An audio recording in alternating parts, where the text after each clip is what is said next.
Otto Pérez Molina ya no es presidente de Guatemala.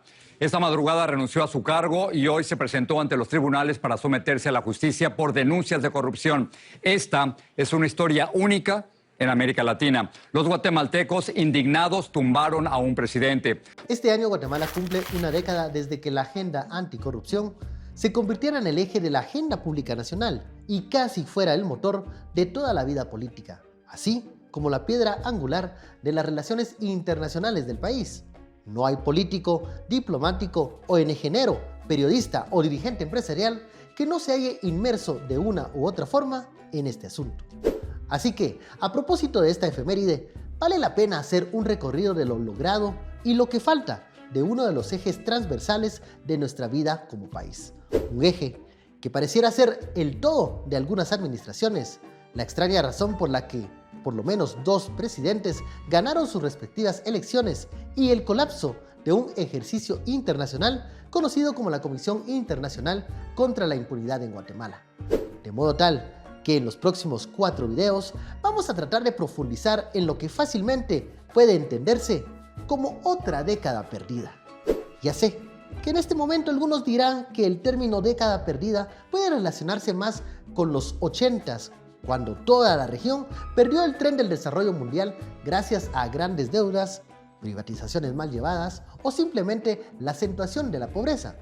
Pero si lo vemos de alguna manera en Guatemala, enfrentamos un momento en el que un aumento de las remesas familiares creció.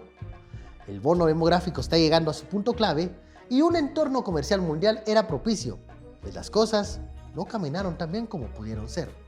Así que sí, de alguna forma, este tramo de 2015 a 2025 puede tildarse como otra oportunidad perdida.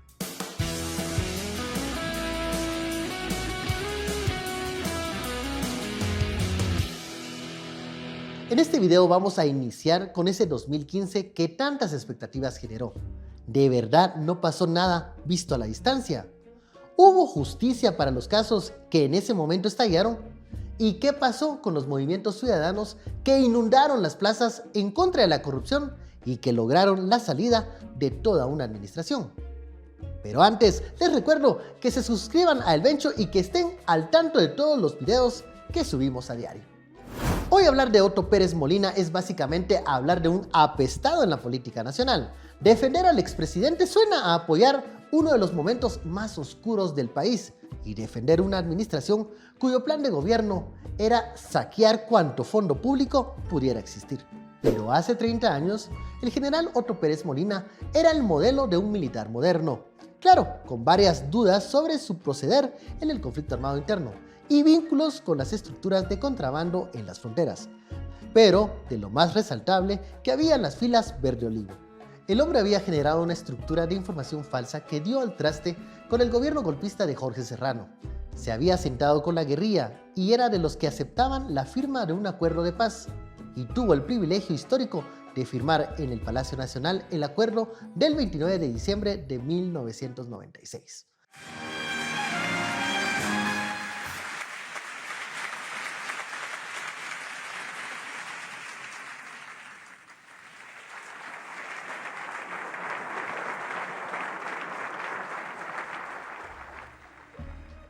Así que era un movimiento natural que Pérez Molina siguiera relacionado con las élites gobernantes y con el paso al nuevo siglo aspirara a más en el país. Para la mitad de los 2000 ya el Partido Patriota era un actor relevante para la derecha empresarial.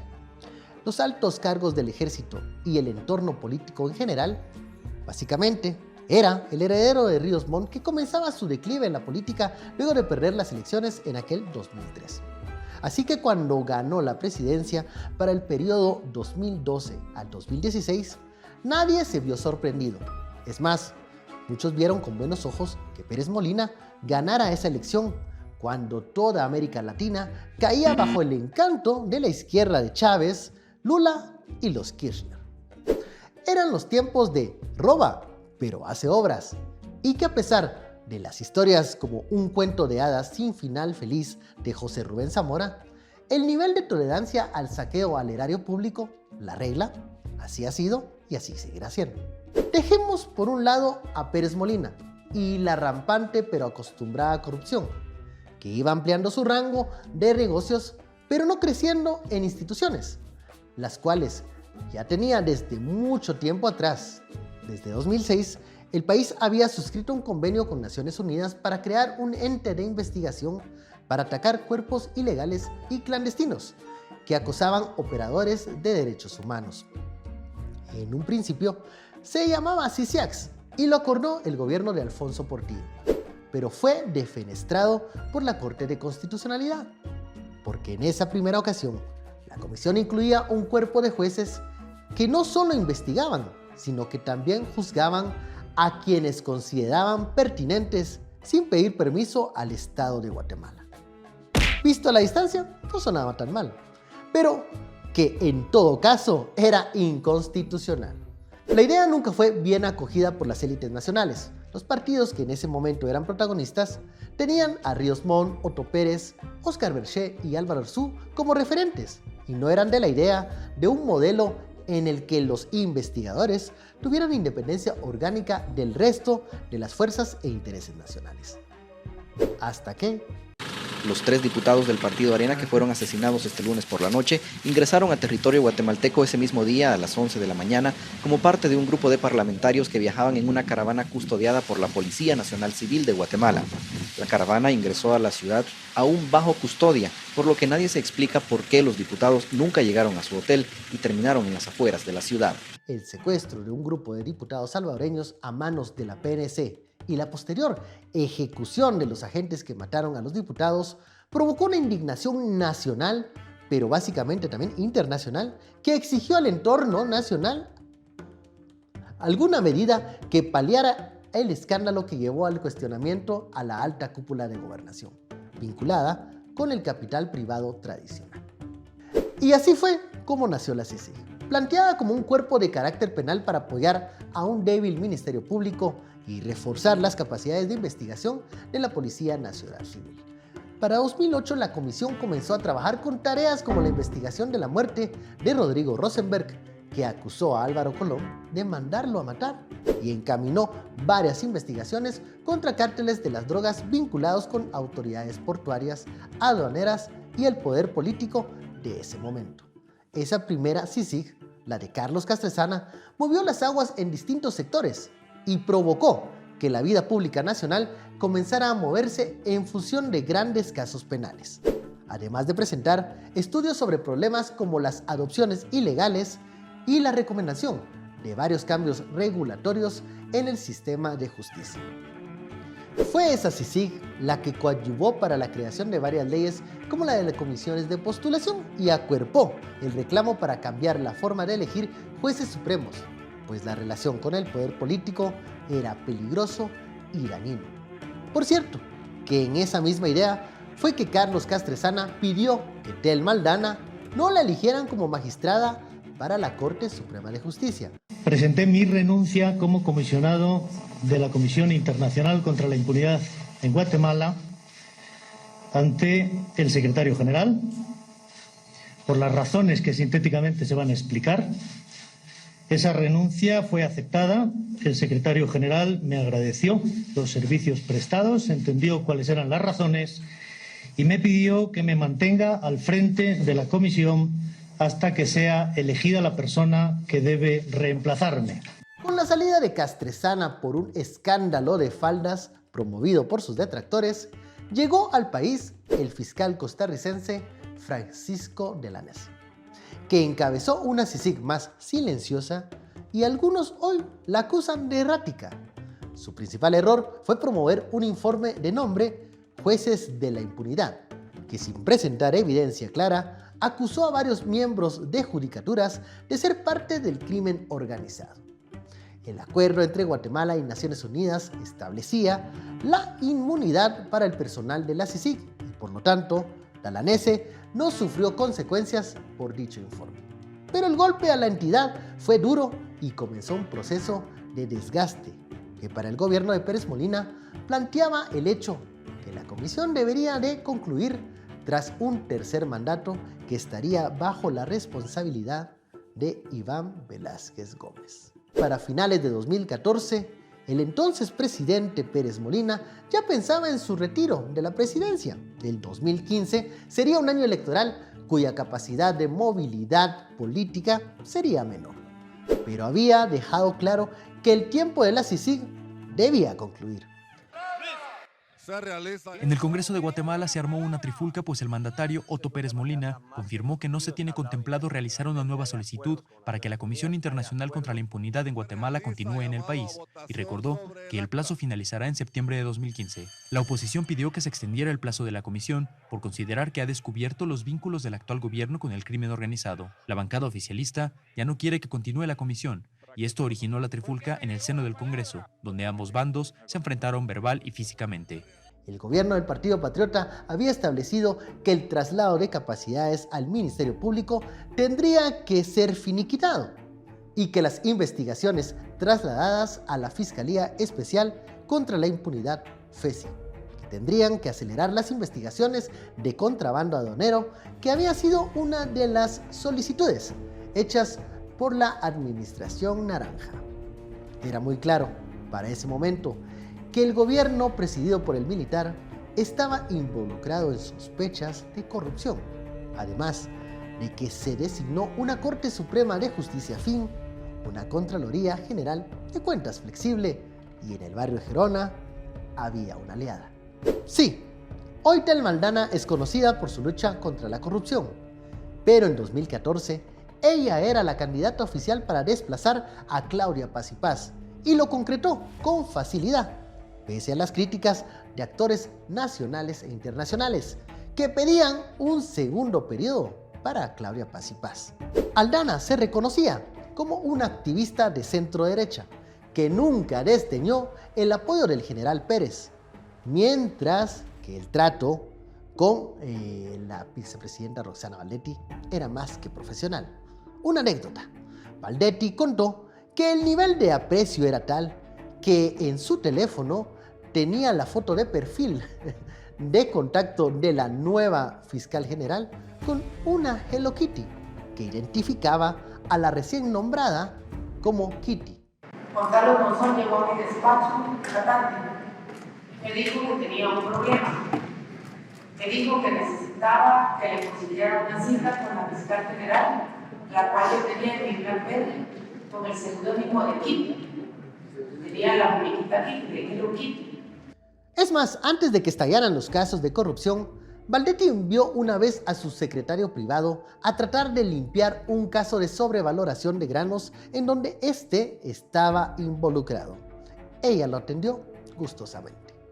Las normativas legales impulsadas por la CICIG comenzaron a tomar forma en casos penales, pero la queja era la falta de persecución a una corrupción tan rampante que permitió casos en lo público como el del agua mágica, en el que la vicepresidenta Baldetti, con la aprobación de Pérez Molina e incluso su promoción, exhibía en público una inversión de cerca de 100 millones de quetzales en la recuperación del lago de Amatitlán, con una fórmula muy parecida al té de limón.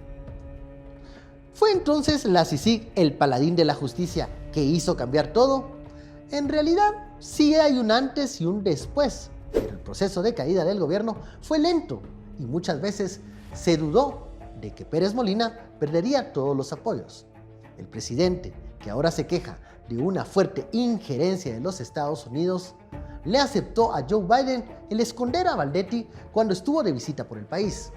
De hecho, Todd Robinson, embajador norteamericano en ese momento, fue de los últimos bastiones antes de que el gobierno cayera en total desgracia.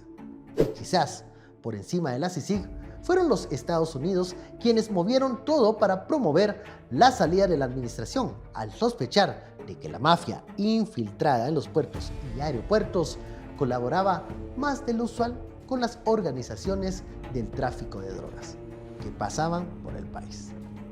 Claro, las manifestaciones fueron importantes, pero la caída de Pérez hace una década estuvo más relacionada con un descontrol y una ambición excesiva que, cual Ícaro, Pérez y su gente no creyeron que iba a pasar.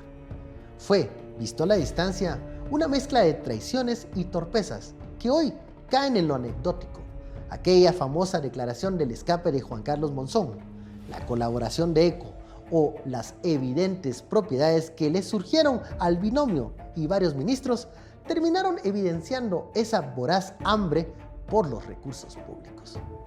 ¿Cambió algo en ese sentido? Esa es la parte de la intención de estos videos. Cada quien tiene una impresión sobre el tema, pero visto lo visto, poco ha cambiado en cuanto a normar el enriquecimiento de los políticos al llegar a la presidencia. Si bien hubo un periodo en que la FESI se convirtió en una herramienta para la verificación de la corrupción, hoy ni el Ministerio Público, ni la Contraloría de Cuentas, ni la Superintendencia de Bancos han dado pasos propios en mejorar los controles y siguen dependiendo de la voluntad de las cabezas de cada institución. En cuanto a lo político, sí hubo modificaciones. La caída de Pérez tuvo un efecto de bola de nieve en los partidos tradicionales y en un extraño sistema de sucesión en el que para ser presidente de la República el aspirante debía pasar a la segunda ronda, perder y luego esperar a que la inercia propagandística le llevara al primer lugar los siguientes 4 años. Así fueron presidente Portillo, Berché, Colón y el propio exmilitar. En esa sucesión casi pretoriana, Manuel Valdizón era el siguiente, pero su campaña de "Le Toca", que coincidió con el inicio de las manifestaciones, plantó cara a los electores urbanos, cercenando sus posibilidades en la presidencia y quedando en un tercer lugar. 3/4 partes de lo mismo le pasó a quien el Partido Patriota planteaba como la sucesión pactada con Valdizón para un periodo posterior. Hablamos de Alejandro Sinibaldi, un empresario devenido en político con los apellidos y el dinero suficiente para hacerle cómodo a varios sectores del país, y quien en el Ministerio de Comunicaciones, tras conocerse varias investigaciones en su contra, demostraría que seguía la línea de saqueo al erario que Pérez, Valdetti y Valdizón habían planeado. Los hubieran no existen, pero si algo salvó la última década es de la posibilidad de que Valdizón gobernara, Sinibaldi le continuara y probablemente Roxana Valdetti habría competido con Sandra Torres, Suri Ríos o algún otro conocido más por el actual mandato. ¿Es eso bueno o malo? Dado las administraciones que le siguieron al PP, esa es una pregunta muy difícil de responder. Lo cierto es que las protestas de 2015 y las accidentadas elecciones provocaron una reforma electoral que despolitizó lo único que no debía despolitizarse: la política. En este juego de palabras, lo que es cierto que vino una ley que básicamente le prohibía a los candidatos de hablar por fuera del periodo electoral, reducido a tan solo unos meses, y que por lo tanto les hizo el favor de evitarles posicionamientos políticos incómodos y le trasladó al Congreso, lleno de nuevos mañosos e ingenuos, el control de los asuntos públicos casi en exclusiva. Un primer resultado de esto fue el ganador de las elecciones hace 10 años, Jimmy Morales. Pero de él y su paso por la magistratura del país y las reformas que Guatemala necesitaba y la relación amor-odio que el comediante tuvo con la agenda anticorrupción, será algo de lo que hablaremos en la próxima entrega de esta serie.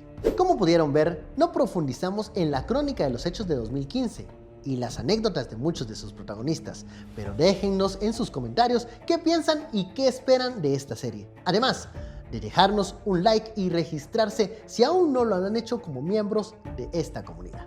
Hagamos preguntas, busquemos respuestas.